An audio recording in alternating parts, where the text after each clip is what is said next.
Hello everyone, welcome to a new video on martial politics. Today we'll be discussing libertarianism, which will be similar to a previous video I did about neoliberalism, except obviously in this video I'll be discussing libertarianism and how it has failed on basically every single level, and how it's such a terrible political philosophy, and it is just not compatible with a functioning and prosperous world.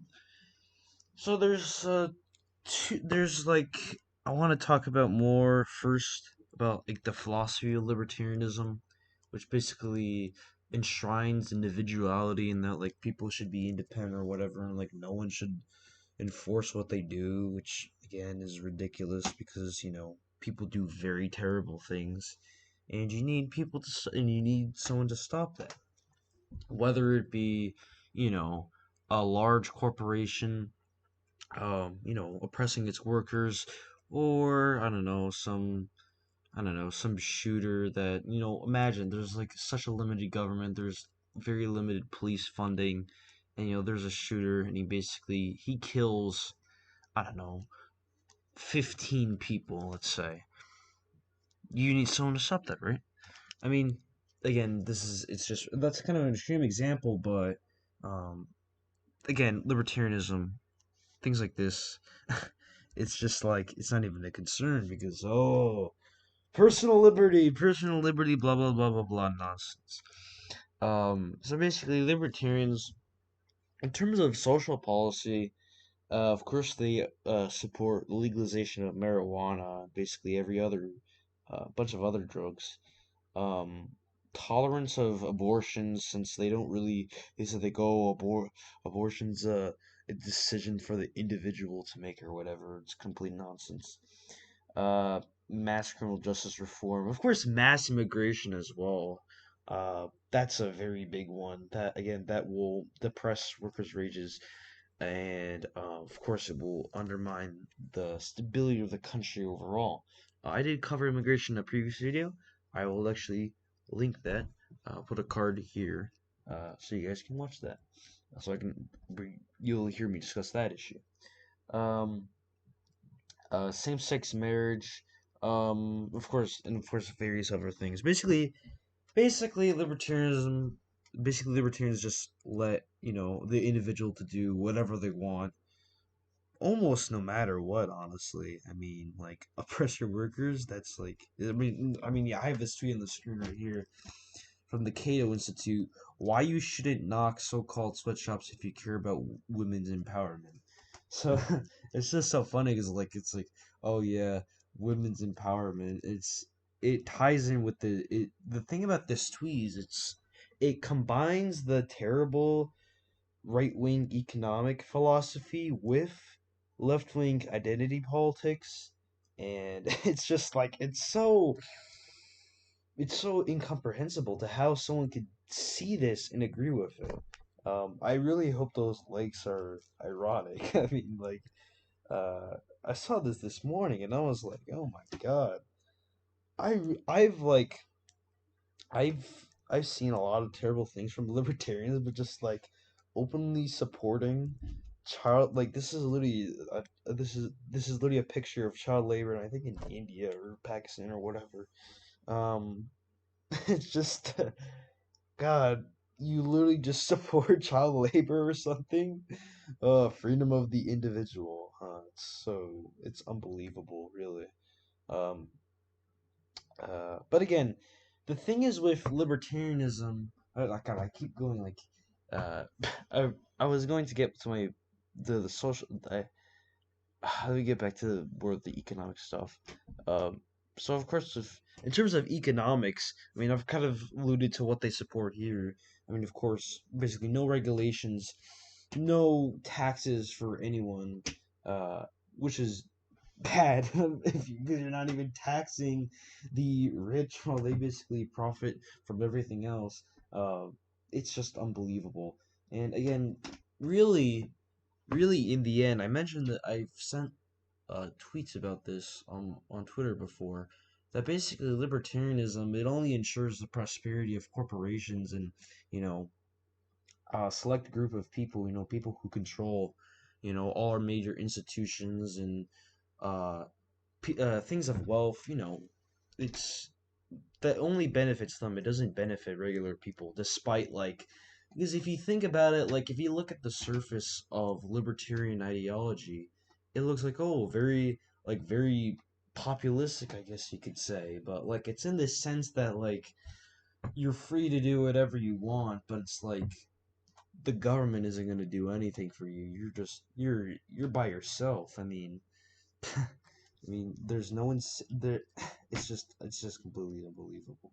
Um, and with libertarianism as well, again, they're unapologetic defenders of laissez-faire capitalism, and somehow they act as if that, uh, like laissez-faire capitalism, it helps regular people. When again, we've seen so many countless times. We've seen this so much in the past year or so, from the economic lockdowns because of the coronavirus, with the dramatic increase in the profits of corporations. I don't know if you guys have noticed this, but in the past year or so, like the only stores that have really been in the initial phase of the pandemic. What you had is you only had these large corporate like their stores open like Walmart, Target, what else? Large corporation stores, people who have vast amount of power and they influence our government to basically allow them to remain open. And people are allowed to get packed in their stores, and the virus is spread among them, and it's absolutely unbelievable. And meanwhile, small businesses die. So again, the economic impacts of libertarianism, it's really devastating. It is devastating. We already have it hard enough. Imagine if the economic philosophy of libertarianism was really implemented nationally. We don't even have a. It's just it wouldn't even be. It's not even going to be comprehensible. It's not even going to be a free market. It'd be even worse what we have now.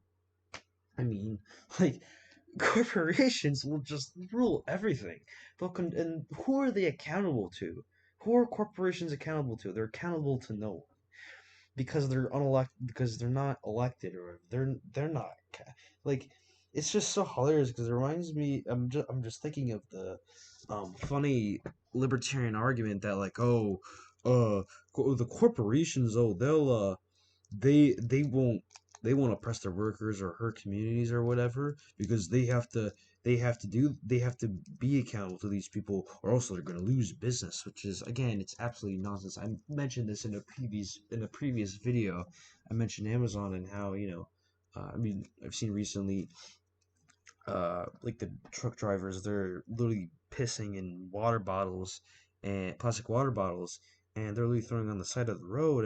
Like, they don't even have time to even take short breaks. They're always under constant pressure to be working constantly, of course, for the corporate profit margin. And of course, it's just like, how do you tolerate things like this? And the funniest part of libertarians is that in terms of like the demographics of their supporters are either very, very old or very, very young. So, very young people. So I'd say more like people like 15 years old or so, 14 years old, people who don't really understand politics that well.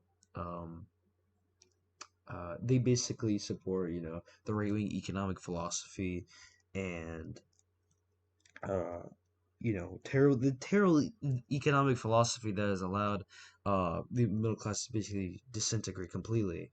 And they'll always say to. I saw this funny meme, and it's like these 15-year-old conservatives telling a working mother of three to just work harder, and oh, she'll make more money or whatever.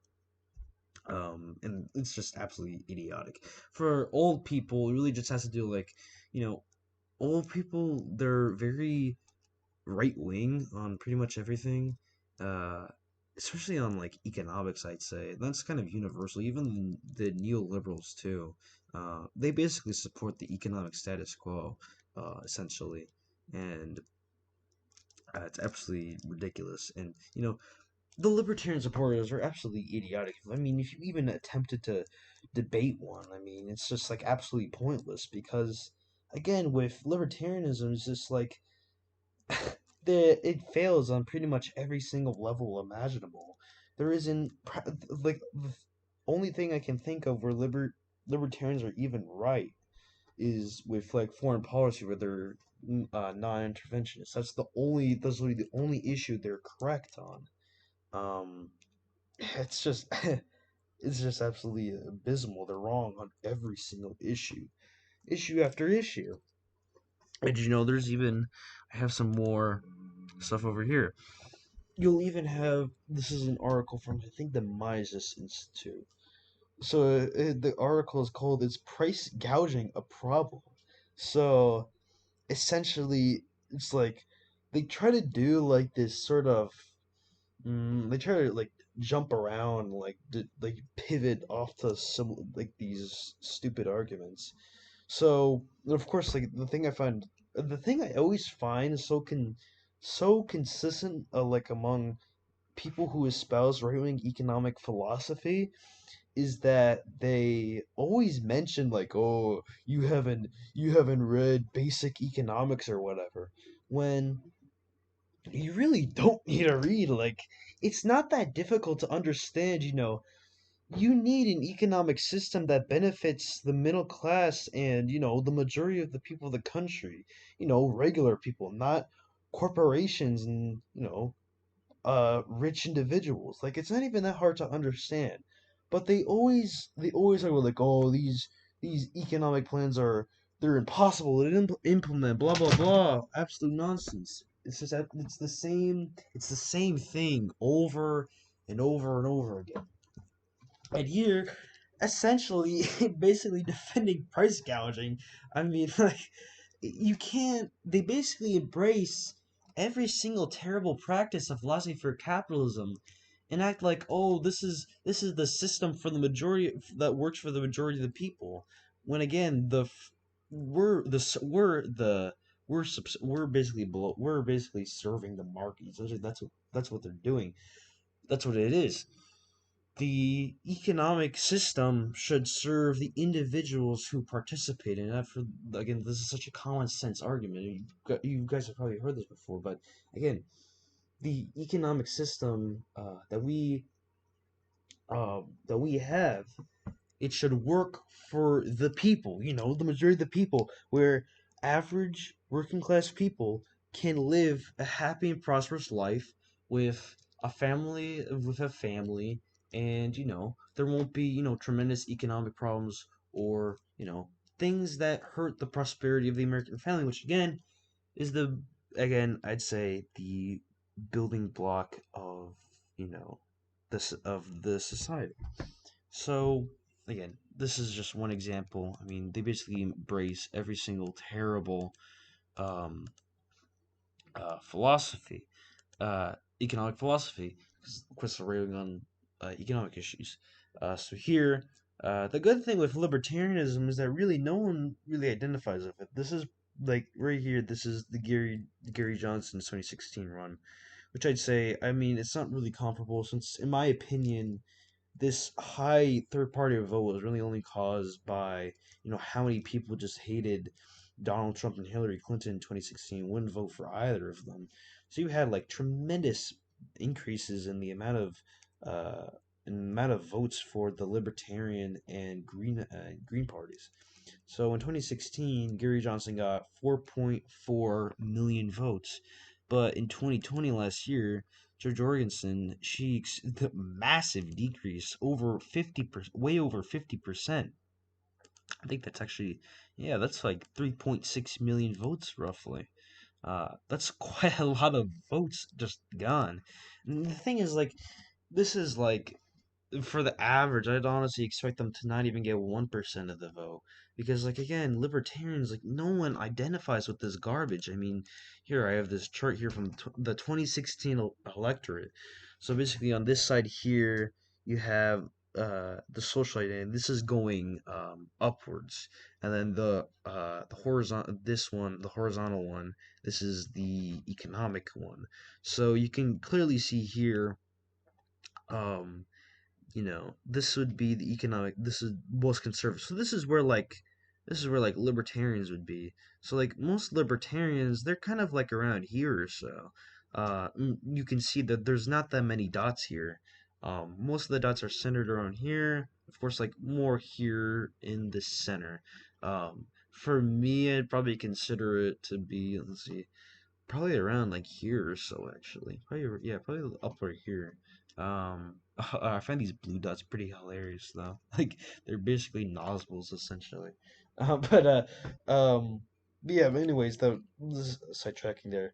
But again, no one identifies with libertarianism. I mean, like it's just such a terrible ideology, and it doesn't serve the interests of the majority of the people. It only serves to benefit corporations and special interests.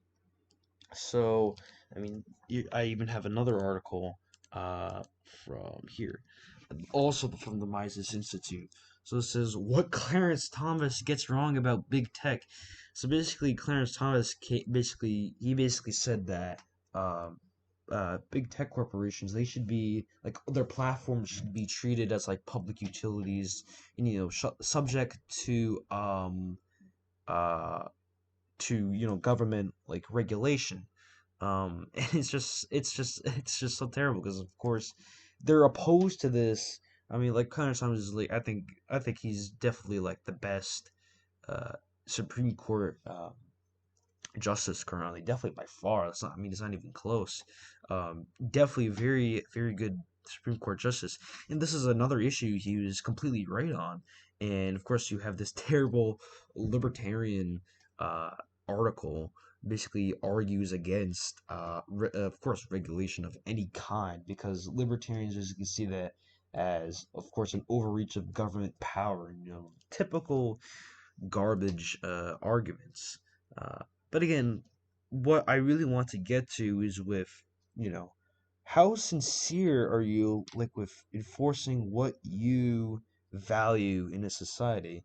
And I mean, if you're a libertarian, you clearly don't care about the well-being of a society and really just like, oh, but I want people to be free. You want big government corporation tyranny.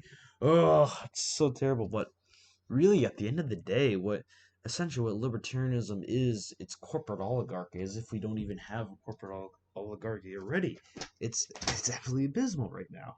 Um, and how I want to. This is more important for a broader conversation. Where uh, I want to just like, how sincere are you?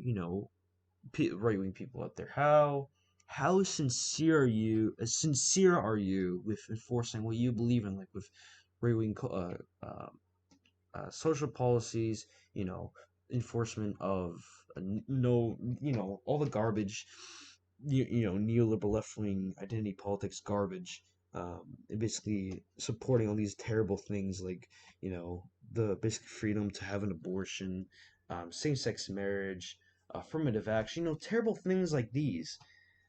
These things shouldn't be allowed to happen. And again, what I want to tie in with here is that, we need to use the government power to our advantage to implement our vision of the United States and, bring prosperity to the United States. That's what we want to do. What are we going to do? Because, like, I'm so sick of this debate because, I mean, you have people on the right who are just like, oh, I'm not so sure about government power or whatever. Well, you know, what the Democratic Party has already realized, like they're not even having this stupid debate. Why do you think they're being so effective?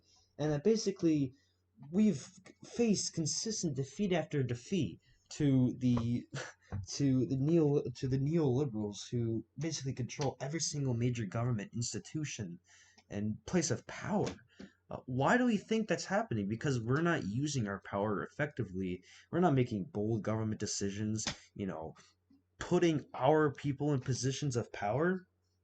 I mean, Trump was absolutely abysmal at this. Like he appointed the most terrible people. I mean, like he wasn't a populist at all. Like, I mean, he appointed Goldman Sachs people to his administration. So it's just like we need to use the government power intelligently. That's important. Intelligently and effectively, because what's gonna happen if we don't because the neoliberal power is going to continue. It's going to continue. The grasp over our country is going to continue by the neoliberals. We need to do something to change that immediately. And yeah, this again, this libertarianism debate kind of ties in with my greater point of we need to use government power to our advantage. Prevent people from attempting to go against our ruler way of philosophy. So yeah, that's basically it for this video. Um, I hope you all enjoyed. I've been thinking of making this video for about a week or so, actually. But I hope you did enjoy. Of course, like and just comment, like, subscribe, the typical. Also, you can look at my Twitter, follow me on Twitter if you want. But really, just most importantly, of course, just you know, I want to create an effective right-wing movement that can actually threaten our current government institutions, and hope you guys share this video in order to further grow that movement. So I hope you all have an excellent day, of course, and I will see you in the next video. Of course, farewell, and have a good day. Farewell.